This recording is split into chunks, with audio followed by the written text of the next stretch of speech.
Russian authorities have confirmed the assassination of a high-ranking military official in the nation's capital.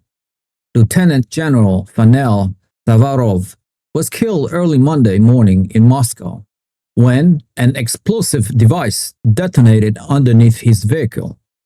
The incident took place around 7 a.m. local time as the general was traveling in his Kia Sorento. General Sarvarov held a significant position as the head of the Army Operational Training Directorate for the Russian General Staff. Investigators from the Russian State Investigative Committee arrived at the scene shortly after the blast to examine the wreckage and gather evidence. The committee has stated that the general died from the severe injuries he sustained during the explosion.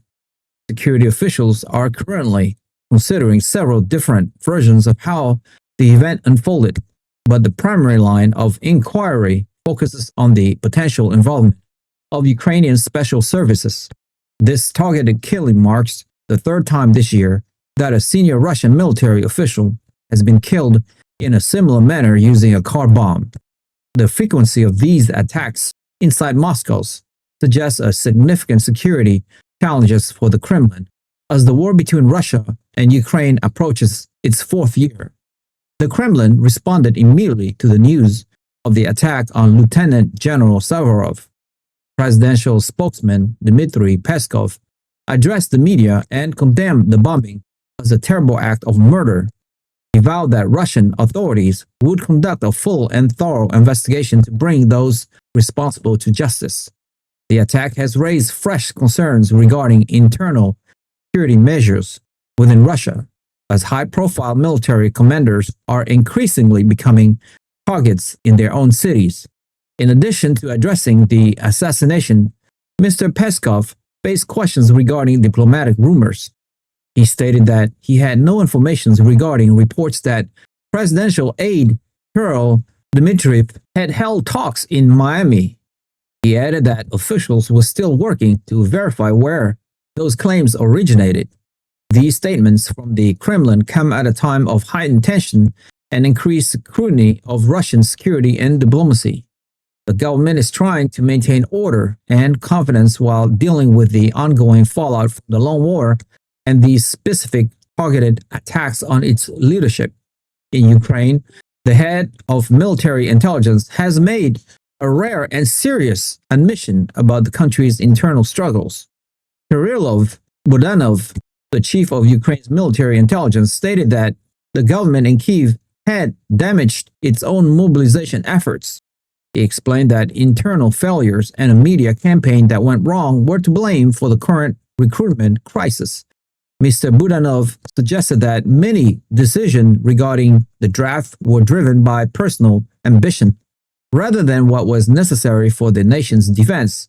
This admission comes as the number of new recruits falls far short of what the military needs to sustain its operations. Public anger is growing across Ukraine because of strict conscription tactics and videos of street arrests that have gone viral on the internet.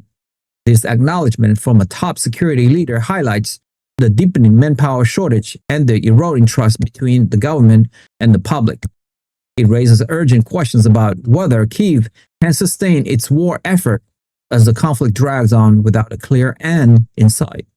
The human cost of the war continues to rise for international volunteers fighting on behalf of Ukraine.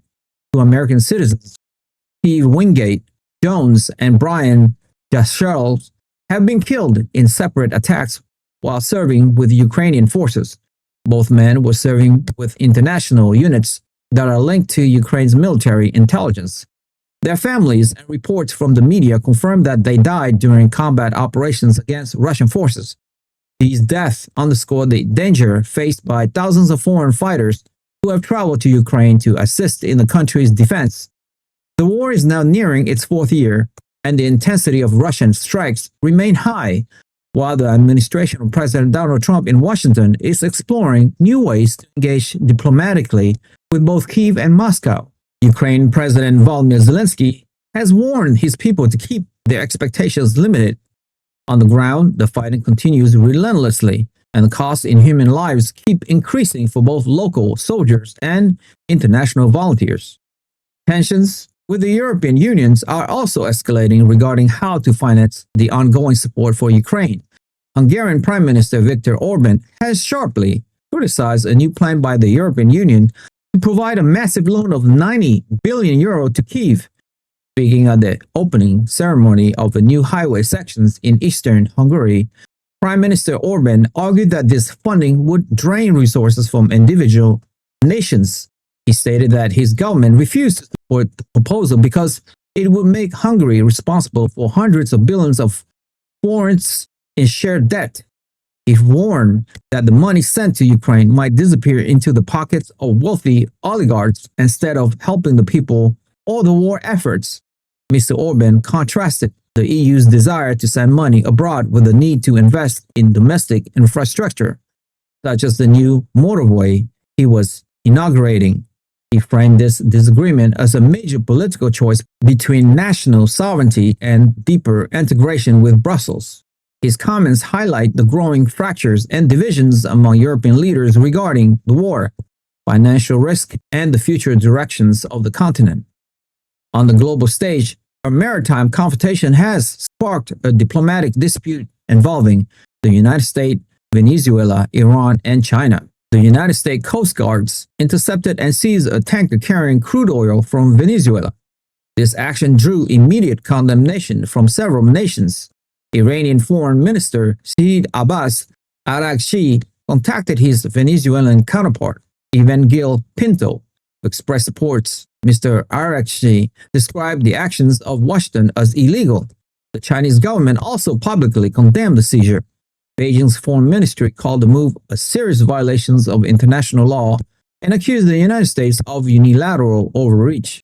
China asserted that all nations have the right to pursue international trade without the fear of coercive seizures. Venezuela denounced the action as an act of piracy. This incident has ignited a fierce diplomatic backlash and raised deep questions about maritime law and how global powers interact on the high seas. In Southeast Asia, diplomatic efforts are underway to resolve the renewed conflict along the Thailand Cambodia border. Representatives from the Associations of Southeast Asian Nations, ASEAN, held a face-to-face meeting on Monday in Kuala Lumpur, Malaysia. This was the first such meeting since fighting resumed between the two neighbors. Malaysia, which currently serves as the ASEAN chair, stated that the talks aim to de-escalate tensions and restore stability. Both Thailand and Cambodia have blamed each other for violating a previous ceasefire. The Foreign Minister of Thailand, Sihasak Phuangketkeow, confirmed that defense officials from both countries are scheduled to meet again on Wednesday, December 24th, in Tenhaburi. The goal of this Christmas Eve meeting is to discuss a detailed plan for a new ceasefire. Thai officials noted that a previous peace treaty signed earlier this year in the presence of President Donald Trump was rushed and lacked sufficient detail. Thai Prime Minister Anutin Charnvirakul emphasized that peace can only be achieved if specific conditions are met. Based on the latest reports regarding the border conflict between Thailand and Cambodia in December 2025, Thailand has explicitly outlined 3 non-negotiable conditions that Cambodia must meet before Bangkok agrees to any formal peace talks or a new truce. According to statements from Thai Foreign Minister Sihasak Phuangketkeow and the Ministry of Foreign Affairs, the 3 conditions are: Number 1, Cambodia must declare the ceasefire first.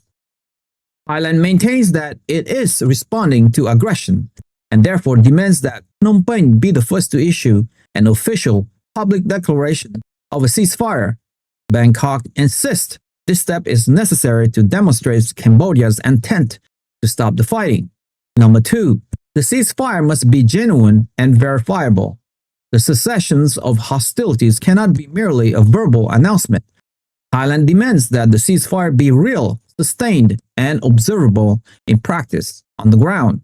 This condition implies the need for strict verification mechanism to ensure no further violations occur, as Thailand claims previous agreements were broken.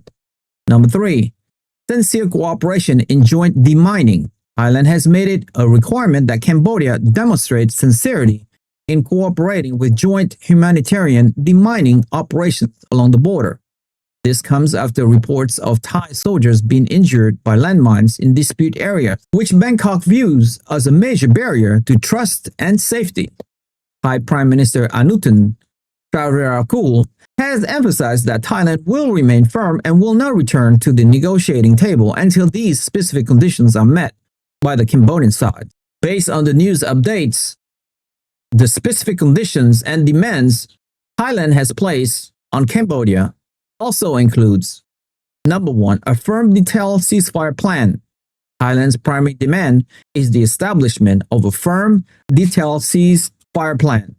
Thai officials, including Foreign Minister Chasak Peskov, argued that the previous peace treaty was rushed to align with President Trump's visit and ultimately failed because it lacks sufficient detail.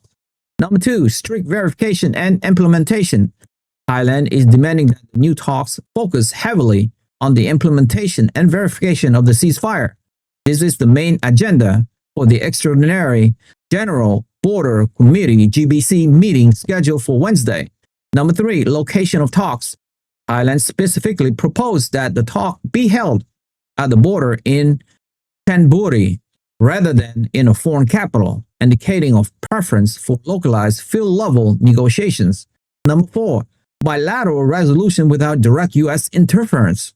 While the U.S. urged peace, Thailand stressed that the U.S. is not involved in the specific border meeting in Phetchaburi, signaling a demand to resolve the technical details of the truce bilaterally or within the ASEAN framework, rather than through external pressure. Number 5, satisfaction of preconditions. Prime Minister Anutin Charnvirakul explicitly stated that Thailand would remain firm and that peace can only be achieved once its conditions are met, referring to the detailed security and border stipulations that were missing from the previous agreement. The United States Department has welcomed the dialogue and urged both sides to end hostilities, while China has also expressed a desire for peace in the region. If you have made it this far, congratulations. I want to ask you a quick question though. With a renewed border fighting between Thailand and Cambodia despite pressure from major powers, do you believe that there are greater power at play that will ultimately lead to what Ukraine and Russia is going through, and why? Join the debate. We want to hear your insightful opinion on where this is all heading in our community. Share your thoughts in the comments below. I appreciate your support. Thank you for being a part of this journey. Like the video, share this video with friends and family, hit the notification bell, and most importantly, subscribe. I'll see you guys in the next one.